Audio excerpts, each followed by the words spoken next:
C'est vrai que sur les Stengun, que si elle tombait par terre, le coup pouvait partir tout seul? Avec les Sten, Ouais. c'était, ouais, il fallait faire attention, il fallait évaluer. Hein. Bon, ça coûtait pas cher à fabriquer, mais elle était dangereuse pour celui qui savait pas très bien.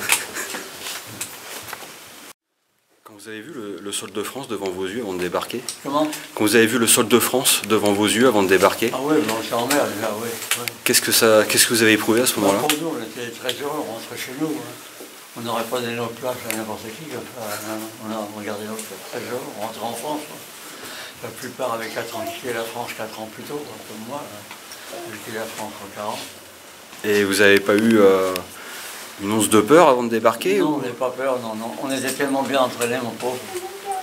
Et on s'entraîne à balles réelles, à suivre des balles traçantes. Ça vous donne l'impression que c'est pour vous, que ça passe au-dessus de la tête. Hein. On ne tue pas les gens comme ça, à balles réelles. Ça passe au-dessus, c'est des tireurs d'élite. Hein.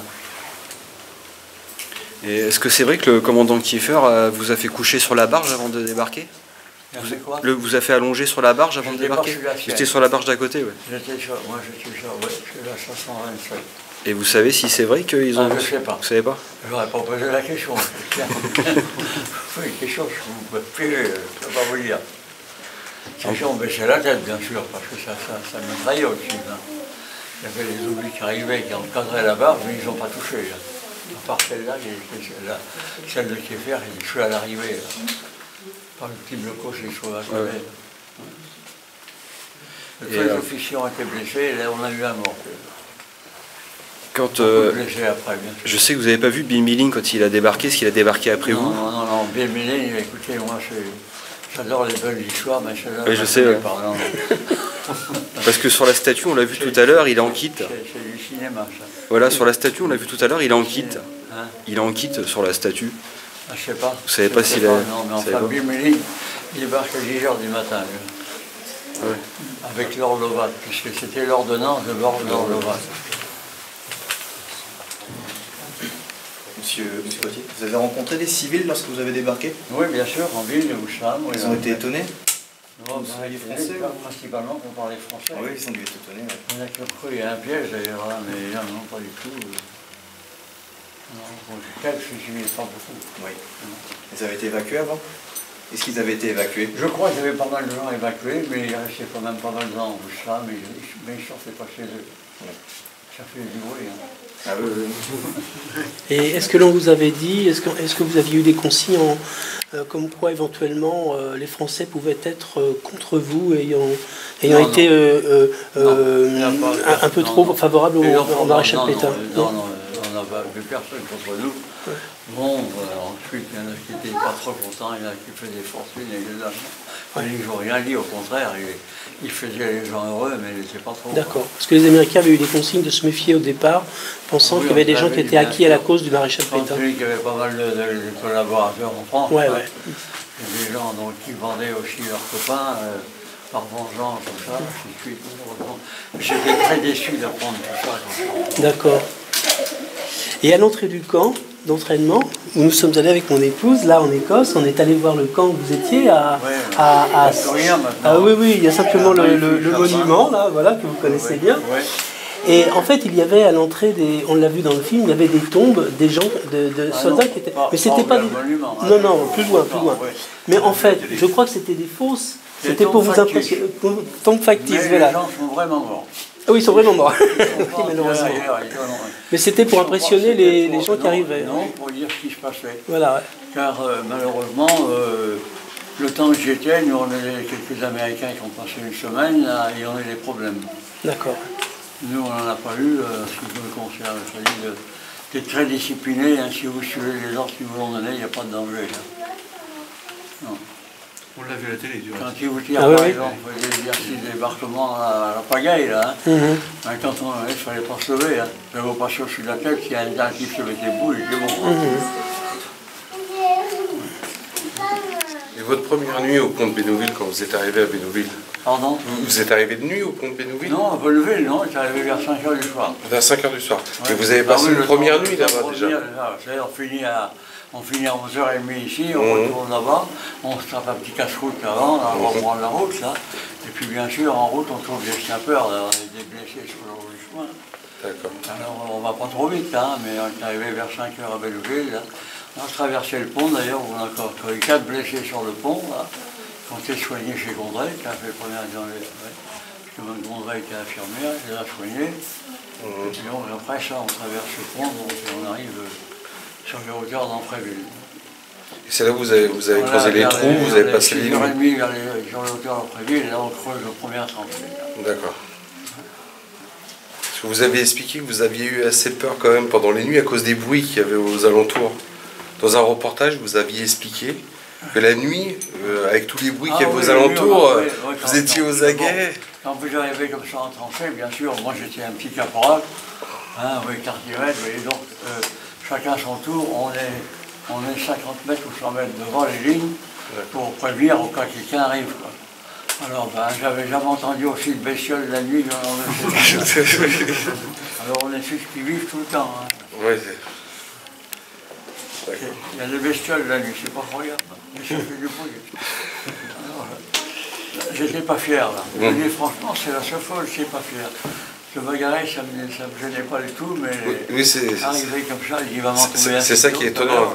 C'est ça qui est étonnant avec la journée que vous avez vécue, la première nuit, le contraste.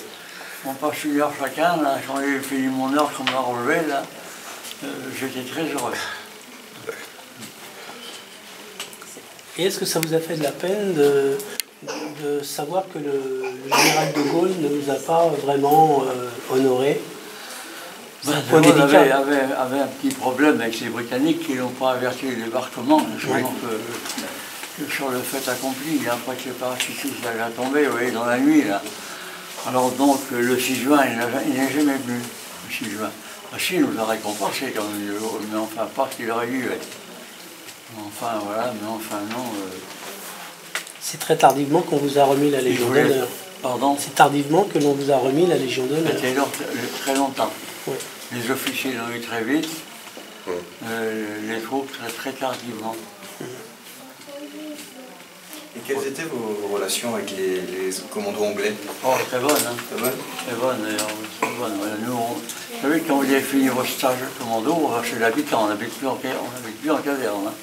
Et on coûte tellement cher à fabriquer que ne pouvait pas qu'une caserne, on les fout tous en l'air d'un seul coup, alors on habitait chez l'habitant.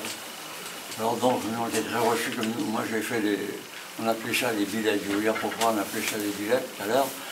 Donc, j'étais toujours chez des gens, machin, très sympathiques. Oui, j'en ai eu un petit pack de lourds, là, qui nous faisait petit déjeuner tous les matins, nous cirait nos fusillés, parce que là, vous voyez, nous repassaient nos fringues et tout, là, donc, non, très sympathique. Et dans votre commando, il n'y avait que des marins français? Ah non, il y avait toutes les armes britanniques? Non, les Britanniques, c'est différent. Oui. Les Britanniques, c'est le numéro 4 commando. Nous, on arrivait du numéro 10 interallié avant. Ah, d'accord. On était en un commando où il y avait les Belges, les Norvégiens, des Polonais, des Yougoslaves et même des Allemands. Il y avait une section d'Allemands, il y avait une trentaine, là, qu'on appelait la troupe X. Et voilà. Et là, donc, en principe, on a débarqué en Normandie grâce à Laure Lovat. Car certains Français, vous ne le savez pas, étaient à Dieppe. Ils étaient 16 à Dieppe, ils sont en photo d'ailleurs derrière, en marin. Vous voyez, ils n'étaient pas encore le vert et vert, là. Et Laure Lovat commandait le numéro 4 commando. Et eux, ils ont été détachés au numéro 4 pour faire l'oreille de Dieppe, à Farangeville exactement. Et ce sont les seuls, numéro 4, qui ont rentré à l'intérieur, à 2 km à l'intérieur, et ont fait sauter les batteries allemandes. Et donc certains Français, en rentrant, ont été décorés par Mountbatten. Il y a une photo par là d'ailleurs, on voit Mountbatten décorer un gars de chez nous, là, décorer Mountbatten. Et Laure Lovat était tellement content du comportement des Français, quand il a su qu'il prenait la première brigade de commando, qui faisait 4 commandos, 3, 4, 6 et 40 Saint-Étienne et Marine, il a demandé que les Français soient inclus dedans. Sinon, on partit en Italie. D'accord. C'est grâce à Laure Lovat que nous avons débarqué ici. Laure Lovat, qui a fait son livre sur sa vie, il parle toujours des Français qui ont combattu de tous les côtés. Il ne les a pas oubliés. Voilà. D'autres questions? Non. En termes de résistance sur Ouistreham, il y avait énormément de résistance parce que c'était quand même... Je ne sais pas, on n'a pas rencontré. Il y a pas un qui nous a dit vous passez les fils de la tête. Enfin, je ne sais même pas de la résistance, on ne savait pas si après on a su qu'il avait fait de la résistance. Mais on ne savait pas qui était, c'est M. Lefebvre, je ne savais pas qui avait fait. Dans la résistance, on avait beaucoup connu à la fin, après 78 jours, avec des rasoirs et des tondeuses. Ah oui. Par contre, là, on s'en est occupé.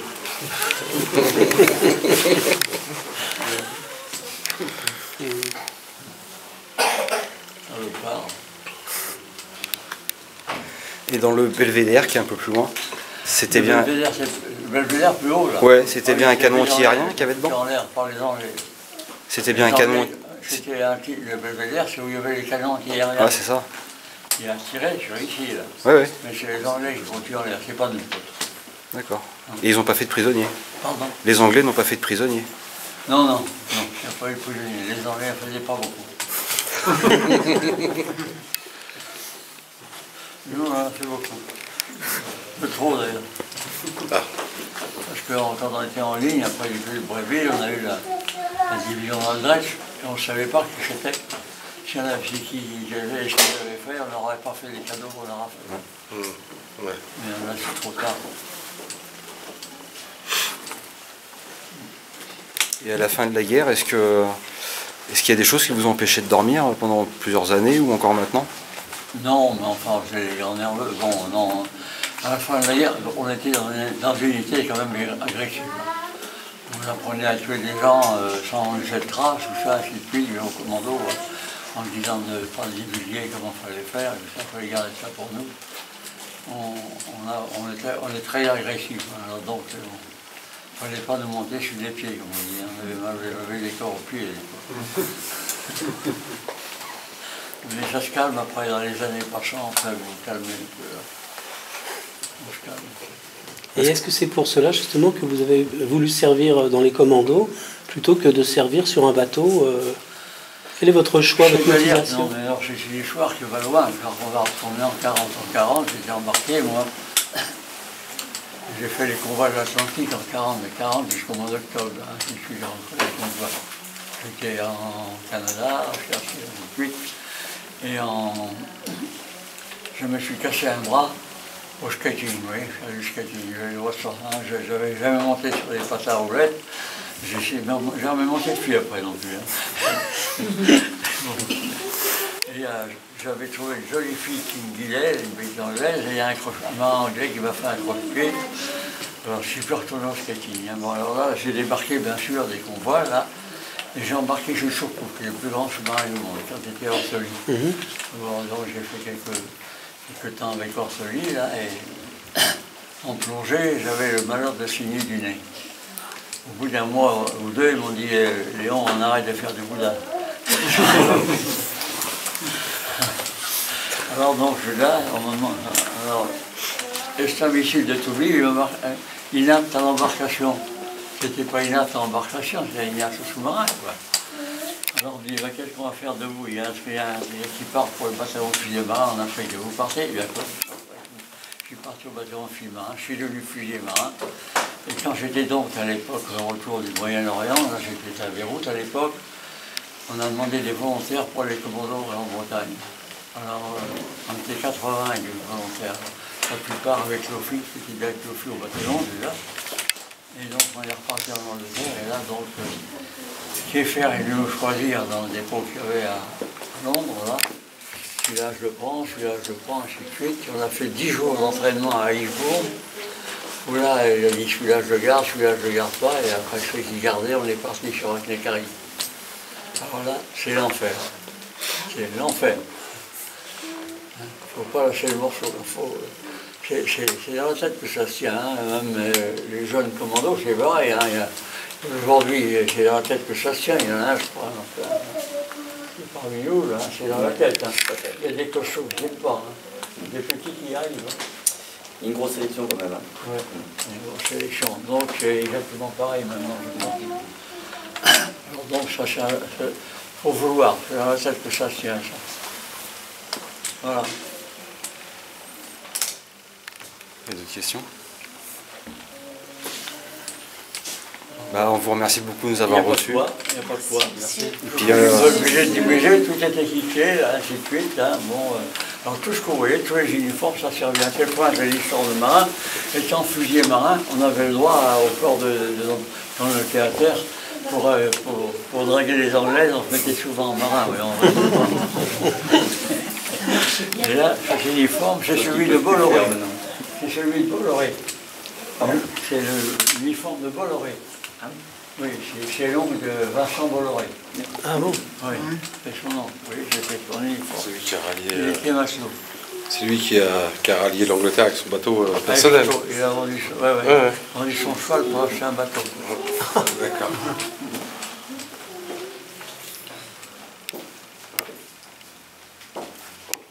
Il fallait du courage. Voilà. Donc vous voyez, tout ce que vous voyez ici a servi. Hein. Et les tenues des jeunes femmes, ce sont des jeunes femmes que vous avez connues? Je suis marié avec une Anglaise, voilà. Et malheureusement en maison de retraite aujourd'hui. Gravement malade avec un cancer. J'ai 3 mois qu'elle est malade. Voilà. Mais on a été mariés 71 ans quand même. Quelque chose. 71 ans ce mois-ci. Vous êtes resté en Angleterre longtemps après Non, je suis revenu en France avec des mobilisés, là. Oui. Mais je ne trouvais pas à me loger en France, il n'y avait pas de logement, il n'y a rien. Donc ma femme se morfondait parce qu'on vivait chez mes parents, c'était pas une vie pour un jeune. Je suis donc retourné en Angleterre en décembre 1945. J'ai travaillé là-bas pendant 7 ans.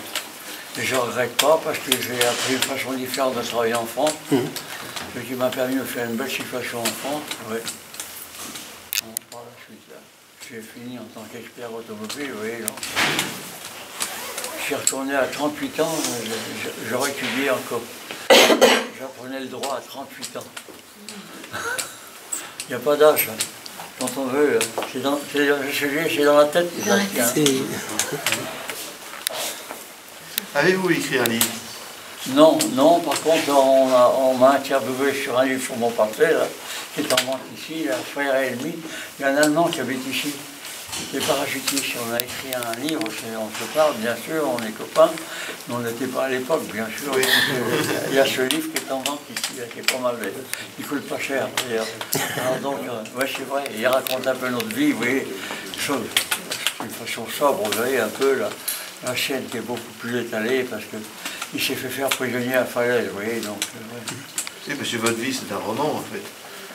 Non, c'est la vérité. C'est un roman, oui. C'est pas, non, un roman, c'était pas vrai, on en retrouve. C'est un récit historique. Mais la vérité, c'est l'histoire. C'est un récit historique. Oui, oui. C'est l'histoire.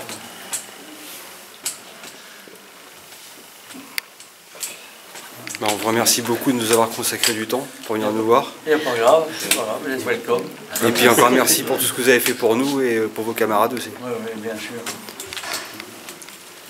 Alors on reste 9 vivants. On a encore 3 à pouvoir parler comme ça. Donc il y en a un qui a 101 ans. Voilà. 101 ans, qui habite à Paris, dans le 16e. Il a fait un bon mariage.